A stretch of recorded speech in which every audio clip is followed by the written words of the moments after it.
ચાલો મિત્રો, આજે માત્ર 1 મિનિટમાં શાસ્ત્રીય નૃત્યોની એક રસપ્રદ સફર શરૂ કરીએ. સૌથી પહેલા ભરતનાટ્યમ, તમિલનાડુનું નૃત્ય. આ નૃત્યમાં નૃત્ય અને અભિનયનું સુંદર મિશ્રણ જોવા મળે છે. તેની શરૂઆત આલારીપુથી થાય છે અને અંત તિલ્લનાથી થાય છે.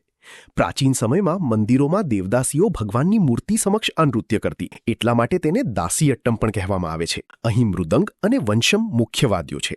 શરૂઆતમાં સ્ત્રીઓનું એકાધિકાર હતું, પરંતુ હવે પુરુષો પણ તાલીમ લે છે. હવે ચાલો કથકકલી, કેરળનું પુરુષ પ્રધાન નૃત્ય. અહીં કથ એટલે કથા અને કલી એટલે નૃત્ય, અર્થાત કથા સાથે કરાતું નૃત્ય. કેરળમાં આ નૃત્ય કરનાર ખાસ કોમ ચાકિયાર તરીકે ઓળખાય છે.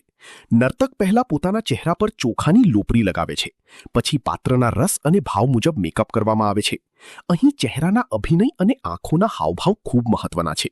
લાલ રંગ ખલનાયક, સફેદ હનુમાન, કાળો રાક્ષસ કે પશુપાત્ર. હવે મોહિની અટ્ટમ, કેરળનું બીજું નૃત્ય. મોહિની એટલે આકર્ષક યુવતી અને અટ્ટમ એટલે નૃત્ય.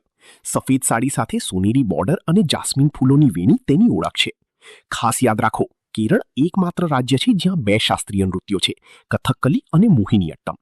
હવે આગળ વધીએ મણિપુરી, મણિપુરનું નૃત્ય. મણિપુરને મેખલી પણ કહેવામાં આવે છે. આ નૃત્ય મૈતેઈ નામની પહાડી કોમના કલાકારો કરે છે.